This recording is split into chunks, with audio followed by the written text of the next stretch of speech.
A foolish consistency is the hobgoblin of little minds, adored by little statesmen and philosophers and divines.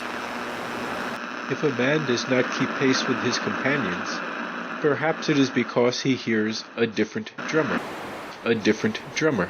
And now, coming to you from dead center on your dial, welcome to Risk Parity Radio, where we explore alternatives in asset allocations for the do-it-yourself investor. Broadcasting to you now from the comfort of his easy chair, here is your host, Frank Vasquez. Thank you, Mary, and welcome to Risk Parity Radio. If you are new here and wonder what we are talking about, you may wish to go back and listen to some of the foundational episodes for this program. And the basic foundational episodes are episodes 1, 3, 5, 7, and 9. Yes, it is still in my memory banks.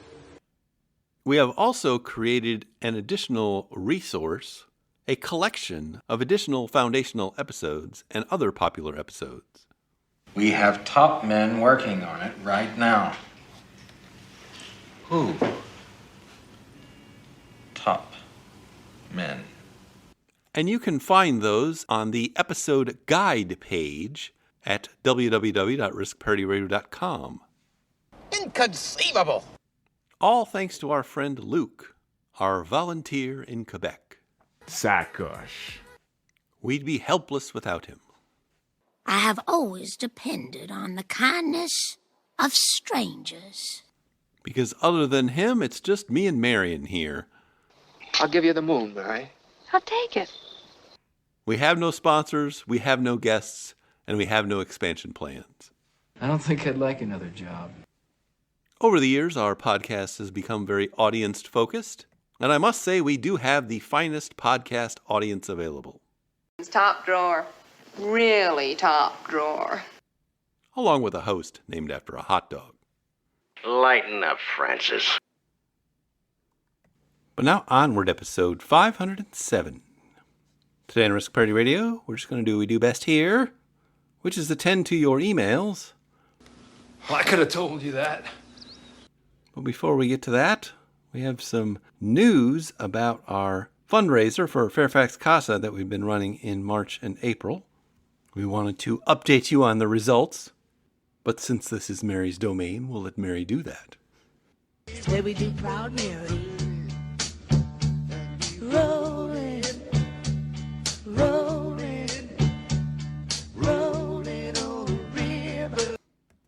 Which means we need to proceed with a Queen Mary segment here. I can just find the appropriate music.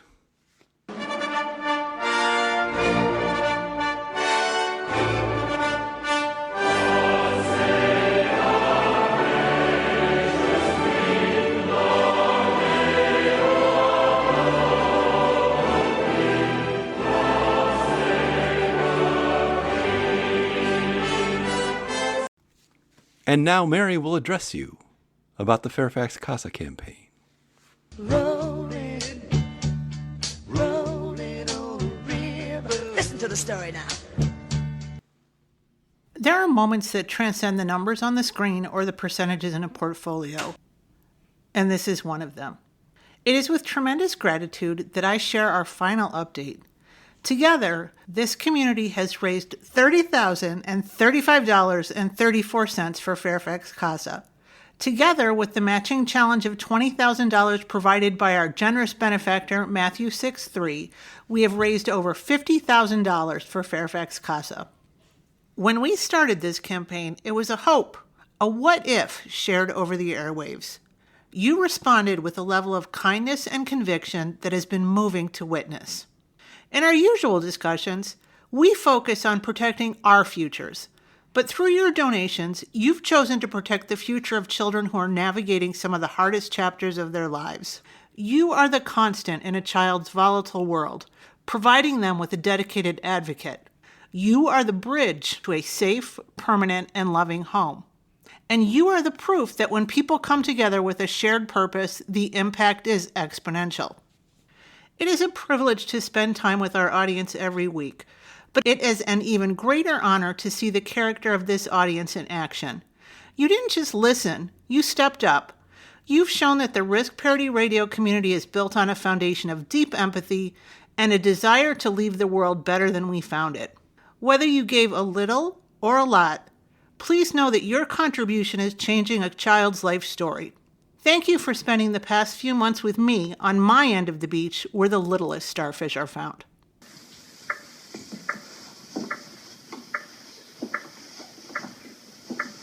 So shines a good deed in a weary world.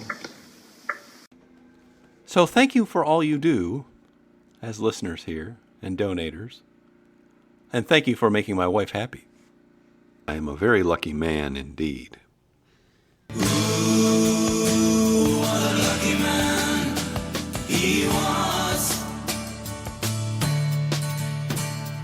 Ooh, what a lucky man he was.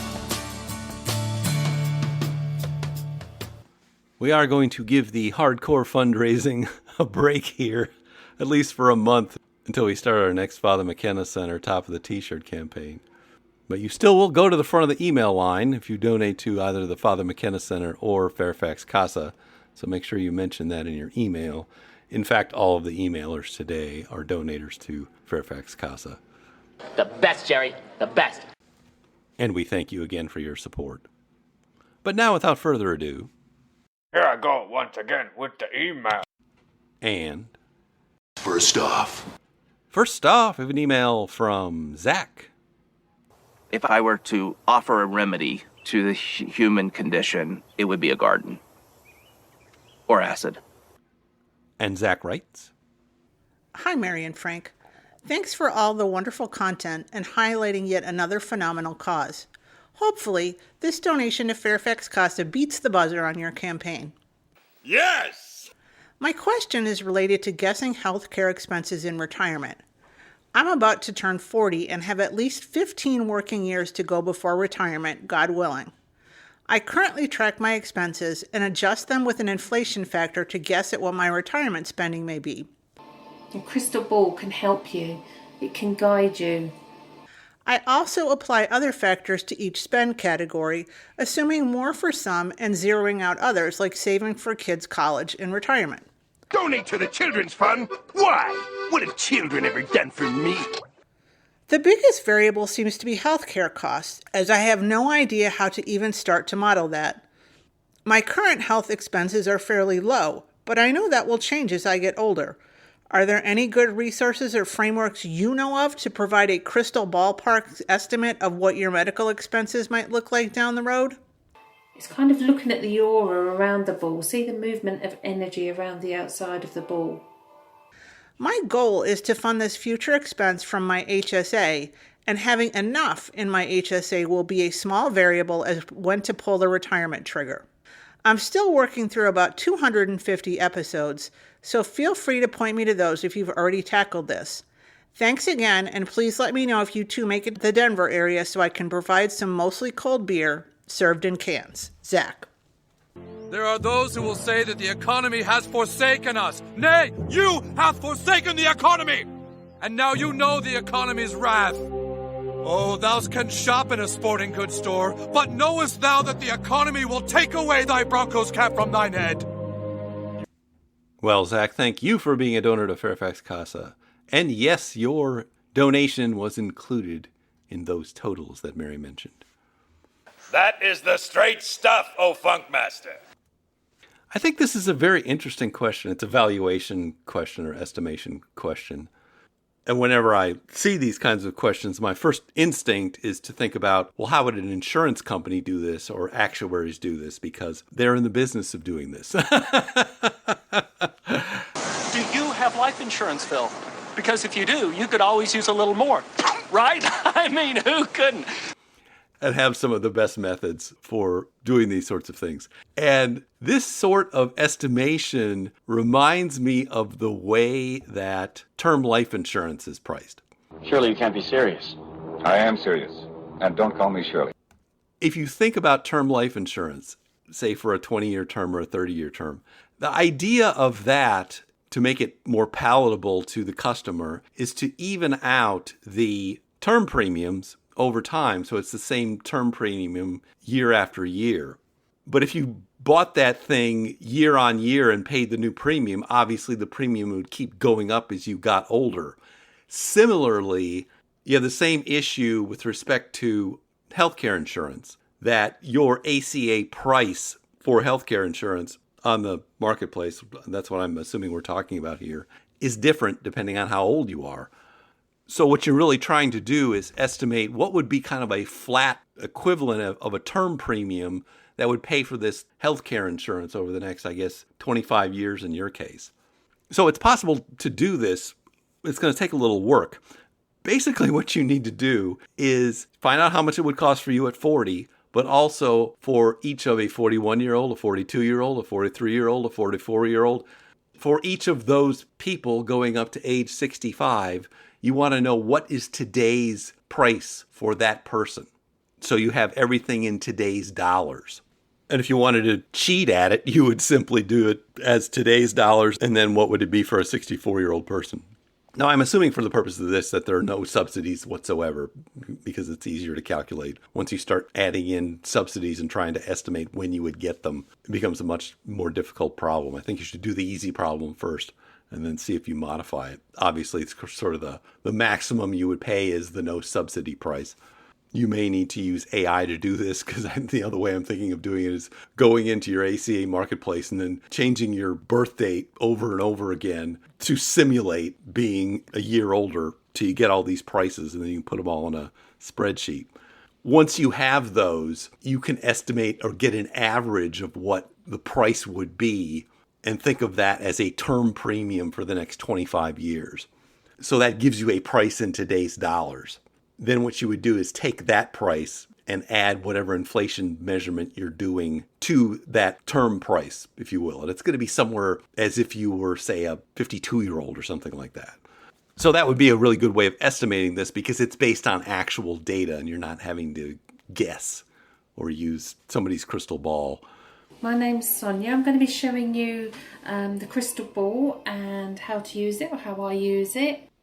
Because most of the crystal balls you'll find online about this kind of topic are pretty bad. They're usually designed to scare people or have some kind of political bent to them. Because only one thing counts in this life. Get them to sign on the line which is dotted. So then the question becomes, what inflation factor should you use for this? And there are two ways to do it. I think most advisors do this the wrong way, honestly. Because you can either use an aggregate inflation measurement for all of the expenses together, or you need to break them all down into their specific categories. And there is research from JP Morgan doing this for retirees, essentially. What you learn from that research is that every other category besides healthcare, the retiree experiences inflation at less than the CPI. What I see often, and is an obvious error in forecasting, is to apply a base rate inflation that's supposed to be global inflation to everything but healthcare, but then adding a bonus to the healthcare side of it. That is overcounting inflation by definition.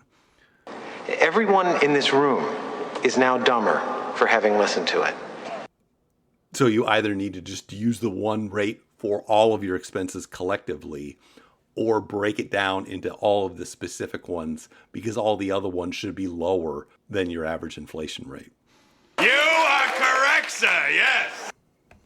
I'll see if I can find that little JP Morgan thing and link to it. That's one of the things that tells us that inflation for retirees is about 1% to 2% less than the CPI. And it was done on tens of thousands of people. So I know this sounds like a tedious task, but it is a good way to use actual data from today to get a reasonable estimate. And I would be pretty confident in what that estimate is. At least as confident as I would for any other kind of expense projection. So thank you for being a donor to Fairfax CASA. Hopefully this helps. Write back if it doesn't, or it doesn't make sense. And thank you for your email. Alles klar, Herr Kommissar?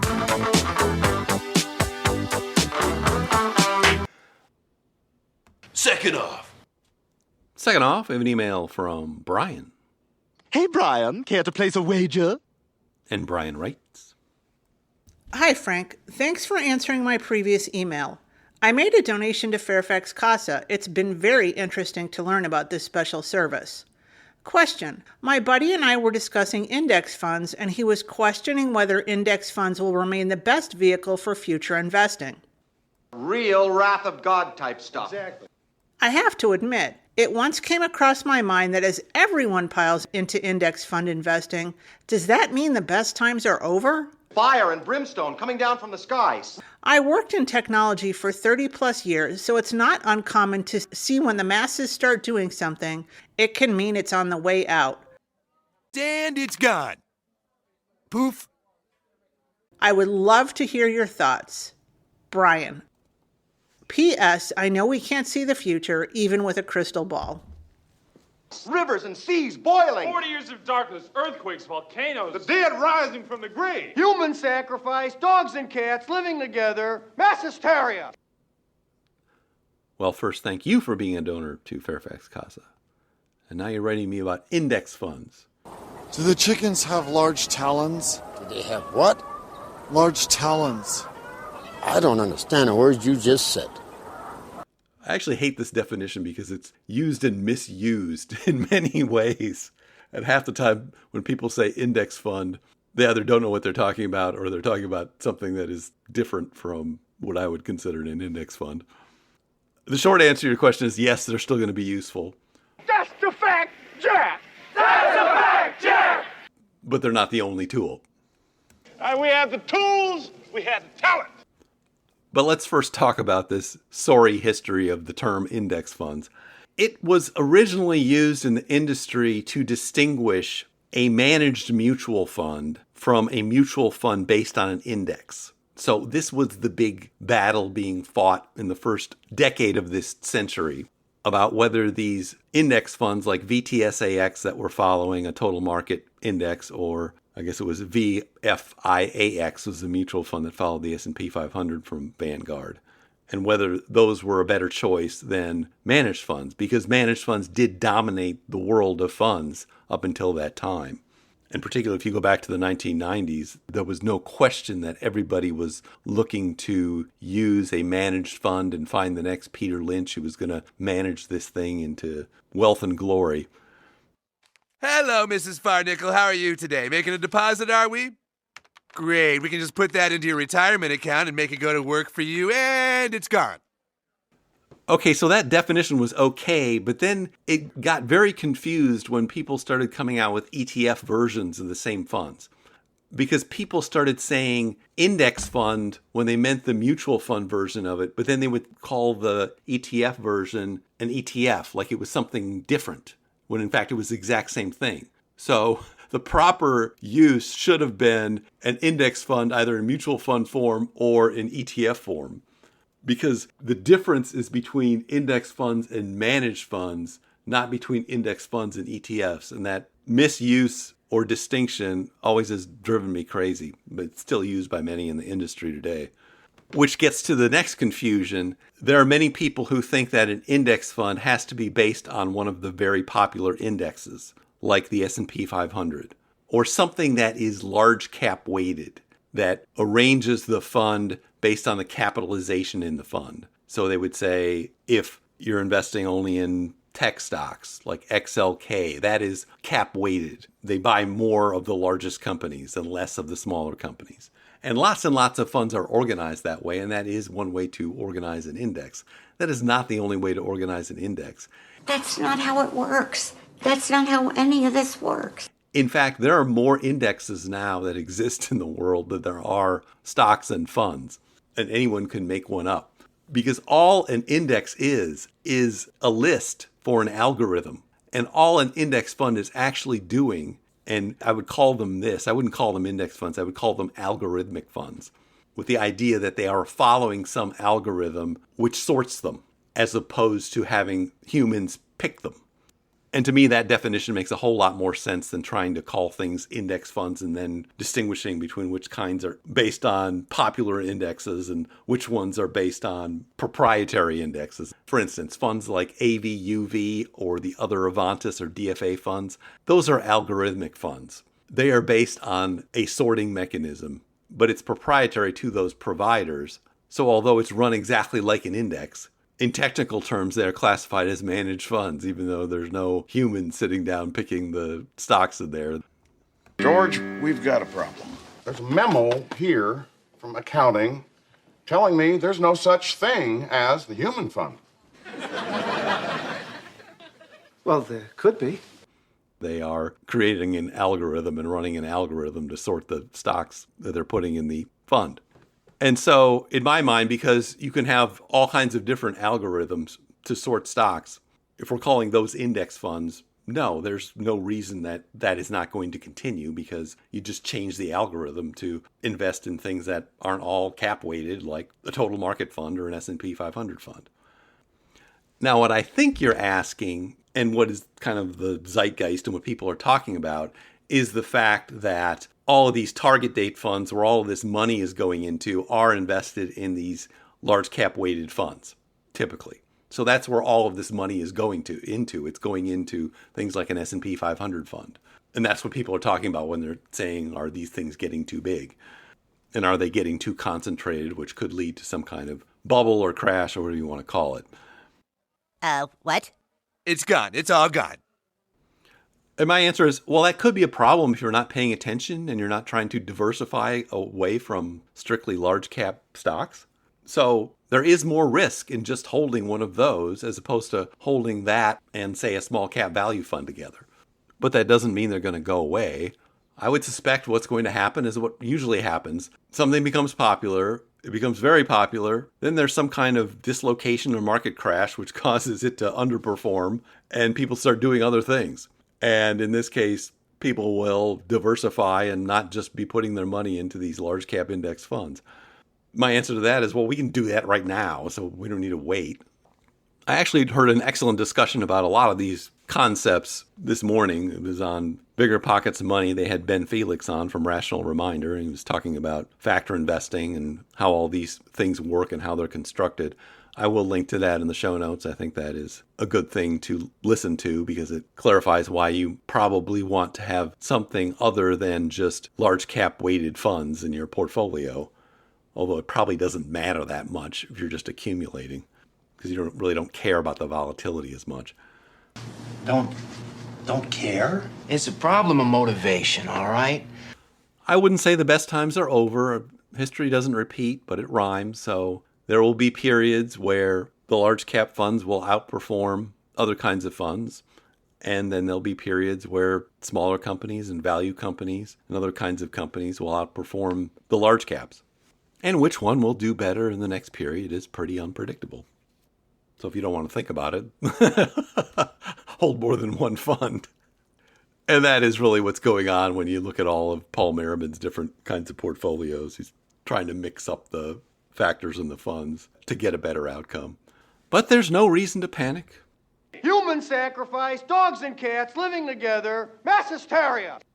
So I wouldn't be doing that either. You can't handle the dogs and cats living together. I would pay attention whenever you hear somebody talking about this to try and figure out exactly what they mean when they say index fund. Any discussion about, quote, index funds, unquote, that I hear needs to be parsed out to figure out exactly what they're talking about, because oftentimes people are talking about different things than you might expect. Anyway, thank you for being a donor to Fairfax Casa. Hopefully that helps. Actually, go listen to Ben Felix. That'll probably help more. And thank you for your email. So, Brian, we're even now, right? Ready to start a new life in England. I've got my money. Your wounds have healed up nicely. What do you say we let bygones be bygones, You shot me in both my knees, then lit me on fire. Next off, we have an email from Holly. I drink your milkshake. I drink it up every day. I drink it up. I drink it up. But do you understand?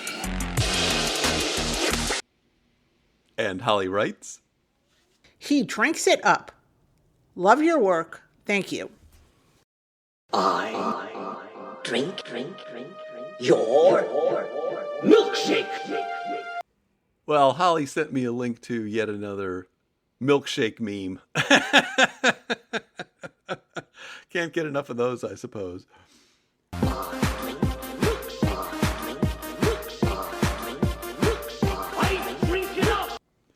And if you don't listen to this podcast that much, all of this stuff might be confusing, but we essentially use certain sound clips as a kind of leitmotif when we're talking about particular topics. You are talking about the nonsensical ravings of a lunatic mind. So when somebody's talking about trying to predict the future or using some model to predict the future as opposed to historical data, we often get out Sonia and her crystal balls. As you can see, I've got several here. A really big one here, which is huge.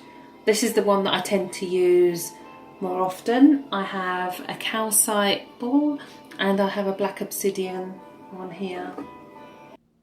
When we talk about small cap value funds and stocks, we often ask Christopher Walken for his opinion. Guess what? I got a fever. And the only prescription is more cowbell. And when we talk about the AUM business model, where the advisor takes money out of your portfolio automatically on a periodic basis, we do refer to There Will Be Blood, Daniel Plainview, and milkshake drinking, because it seems so apropos. If you have a milkshake,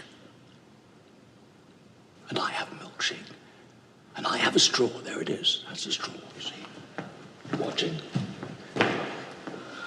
And my straw reaches across the room and starts to drink your milkshake. I drink your milkshake. I drink it up. And for whatever reason, that is one of the most popular memes, even amongst our listeners' children, believe it or not. Every day, I drink it up. I drink it up. Do you understand? Stop crying. You should also be aware that many of our listeners write their emails specifically to elicit a certain sound clip, or more than one sound clip. Well, Lottie frickin' da! Or to try to get Mary to laugh and make fun of me. Mary, why you bugging?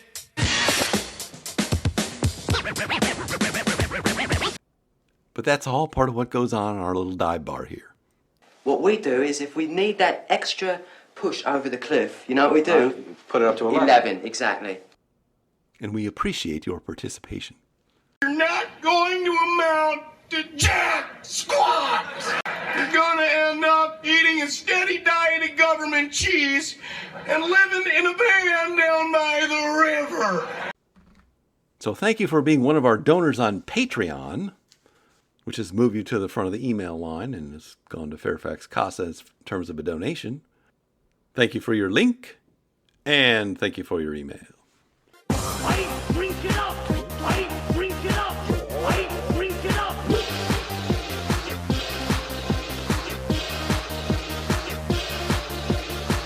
I drink it up.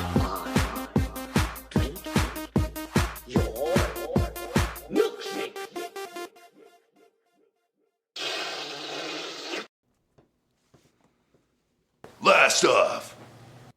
Last off, we have an email from Optimus. Oh, I didn't know you were doing one. And Optimus Bill writes, Dear Queen Mary and Uncle Frank, risk parity portfolios seem to suffer most in stagflation, flat or decreasing growth with sustained or increasing inflation. They seem to lean predominantly on gold and managed futures in this environment as equities and long-term treasuries generally suffer. Short-term bonds and cash seem to be risk mitigators in this market weather, but are in short supply in risk parity portfolios except for maybe the golden butterfly. This type of market can remain irrational longer than we can remain solvent with typically small allocations to short-term cash equivalents in our portfolios. 2022 gave us all a taste of these conditions, but it pales in comparison to the early 70s. I did not experience the 70s, so I fear them a little, and we are in the midst of a fluctuating oil supply shock and spiking energy prices, and Sonia is on vacation. Welcome to 1975, Austin Powers and Forza. Excuse me while I change. The roller buggy has made me sweaty. Yeah, sure. The questions. What portfolios and assets in what allocation are best at helping weather stagflation? You use direct indexing in property and casualty insurance companies a la Warren Buffett to mitigate risk in this environment and not KBWP. Do we need a better asset class / ETF with more of a concentration in the best P&C performers? Does a margin loan backup plan help to avoid selling depreciating assets? What other assets might help in these conditions? Do we need a concentrated sector bet in energy / utilities? Does this quadrant simply need expense adjustments / spending cuts and discipline to weather the storm? Thanks for any general insights that you can provide regarding portfolio construction and management tactics in a stagflation environment. That's what I'm talking about. Optimist Mr. Bill. I'm your boogeyman. That's what I am. I'm here to do whatever I can. Ah, stagflation. Now there's a bugbear.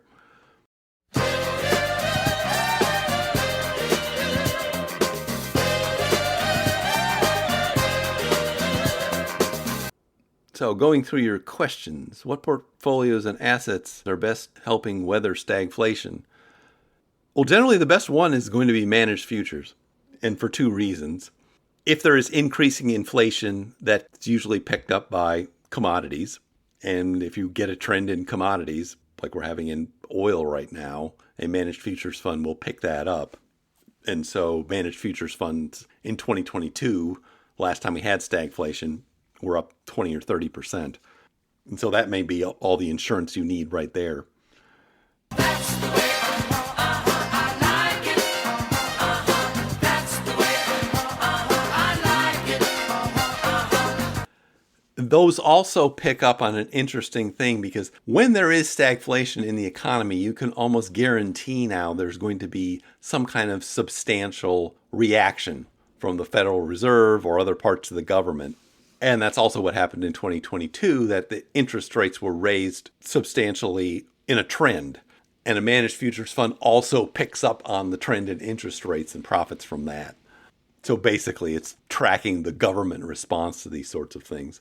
And the reason I would expect that to happen again is because everybody remembers Paul Volcker solving the stagflation of the 1970s and how you did it. So that is kind of the model that anybody working at the Fed or in government is going to be looking at, is this is what we need to do. I'll meet you, same place, same time. And so in some respects, 2022 is kind of a textbook occurrence and response. So what other things do well in that environment? Well, commodities themselves do pretty well in that environment. They're more difficult to hold. I would prefer to hold managed futures than commodities because you basically get that exposure plus other exposures. And managed futures just have a better track record overall of performance in terms of expected returns. But certain types of companies or businesses also do fine in this environment and then attract more investment in this kind of environment. And they are generally either things that deal in commodities like oil companies and those sorts of things, or companies that have the capability of passing through the increases in prices. And those do include things like property and casualty insurance companies. Unfortunately, which specific companies are going to deal well in a given stagflation environment, I don't think that's predictable, because you probably also do need to know the source of why you're having stagflation and sort of where it's coming from. Is it coming from oil prices? Is it coming from some other kind of inflation? If you don't know that, then you can't say for certain which kind of company is going to help you that much. What you do know, though, is that value-tilted companies are going to have more of these businesses in them. And so value-tilted stocks, while they may not do extremely well, won't do extremely poorly. They may just be flat, as many of those kinds of funds were in 2022. But that is one reason you want to have a healthy allocation to value-tilted companies generally, because some of these companies I'm talking about will be in that allocation, even if you can't pick out the specific kinds in any particular environment. And if you want that exposure to property and casualty insurance companies, but don't want to hold the individual companies, these are companies like Travelers and Chubb and Allstate, those sorts of things, you can use KBWP. It's not a horrible fund. It just has a kind of a high expense ratio of like 0.35, but it does have a correlation with the overall stock market that is really low. It's only like 0.3 or something like that. Even though overall it does tend to perform almost exactly like the S&P 500 or like Berkshire Hathaway if you compare the two. Probably because Berkshire Hathaway has a whole bunch of those companies in it. So if you just have a small allocation and that's part of your value allocation, you could probably use that fund and it wouldn't drag on you too much.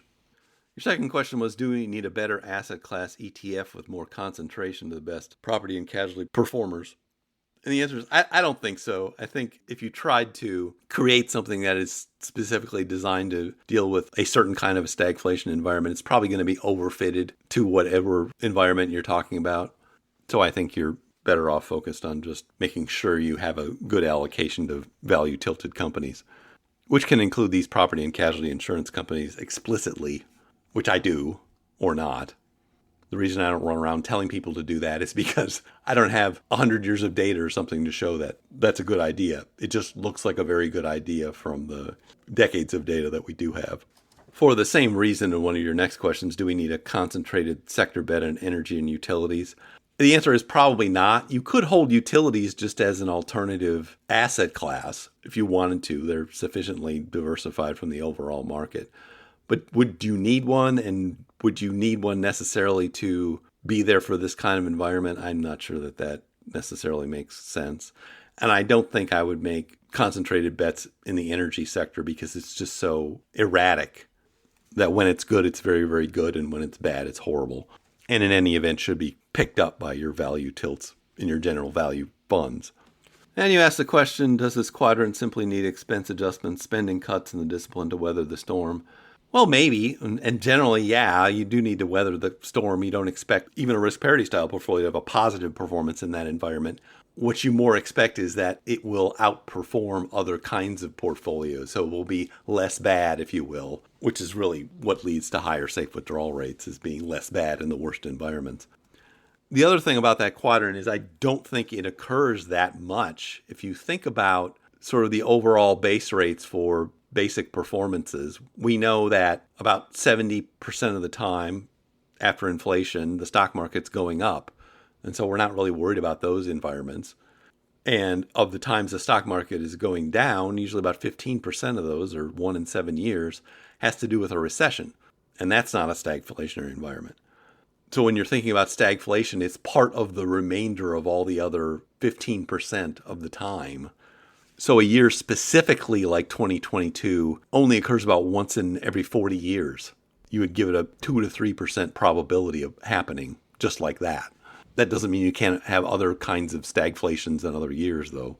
That one was a bit strange because it was induced by the government's reaction to the COVID crisis. And they just overdid it with flooding the economy with money. And then they had to correct. Thine own stockbrokers now lie dead by their own hand, and thou knowest that thou stockbrokers did not fear the economy. Well, here we are, my friends. You have brought the economy's vengeance upon yourselves. So because you're going to see a stagflationary environment, in my mind, probably less than 15% of the time, I think it would be better just to have some things that do okay, like we already do, and just grin and bear it.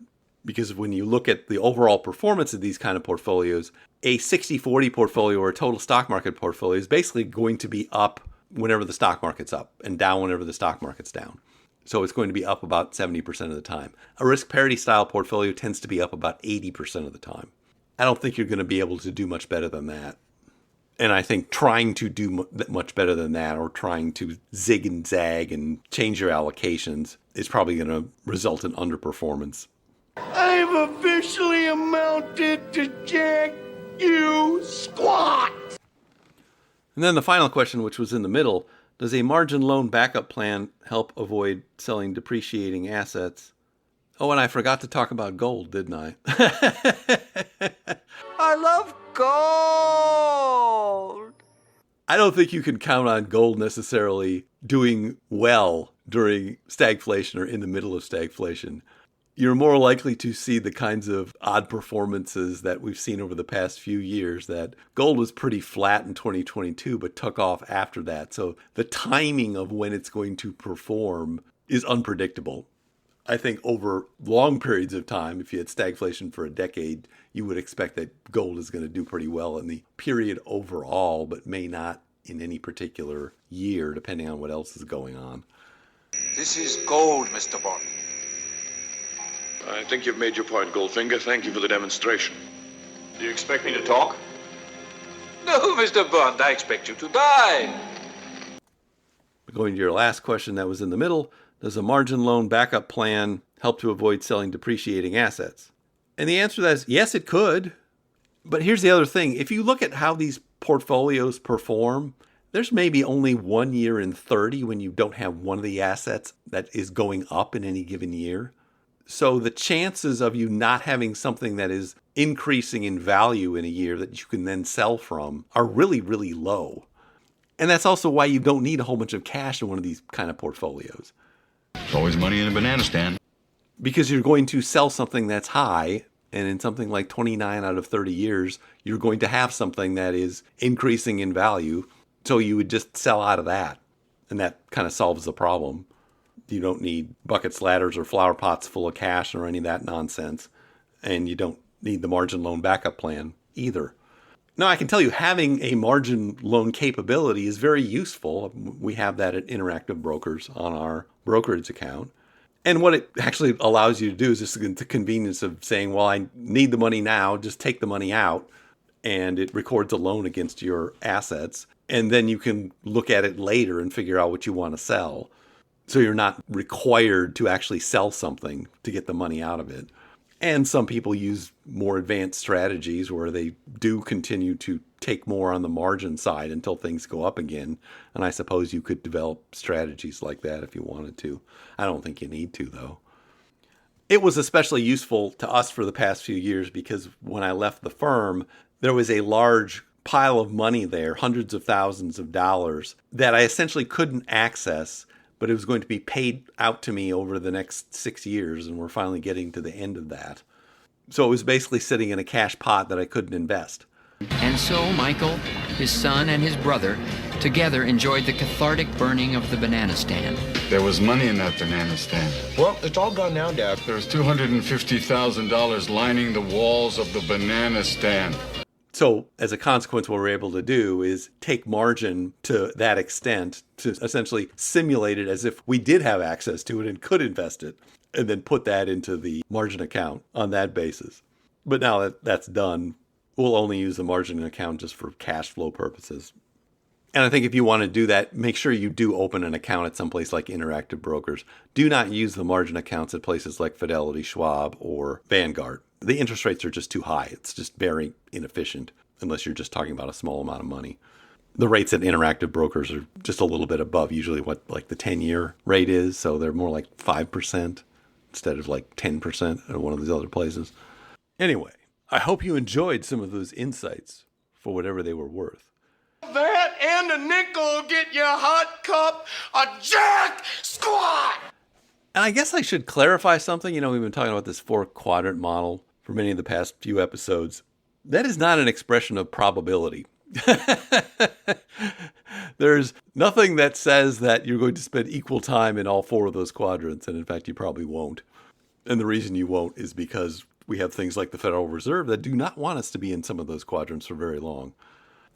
So just bear in mind that the 4-quadrant model is not an expression of probability as to how much time will be spent in each quadrant. What is more useful is just knowing those base rates that I often cite, that stock market's up 70% of the time. Of the 30% of the time it's down, half of those are due to recessions, and the other 15% are due to everything else that you can think of. That's bad. You can't handle the tractor! And then if you also bear in mind that your goal when the stock market is down is not to have a great performance, it's to have a less bad performance than you would have if you had a more simplistic stock and bond portfolio instead of risk parity style portfolio. Now that was weird, wild stuff. I did not know that. So hopefully that helps. Thank you for being a loyal donor to both Fairfax Casa and the Father McKenna Center. Thank you for being a good friend, and thank you for your email. Don't be saucy with me, Bernays. But now my share signal is beginning to fade. If you have comments or questions for me, please send them to frank@riskparityradio.com. That email is frank@riskparityradio.com.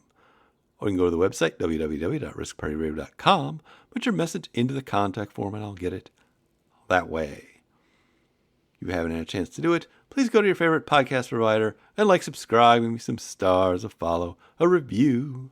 That would be great. Okay? Thank you once again for tuning in. This is Frank Vasquez with Risk Party Radio, signing off.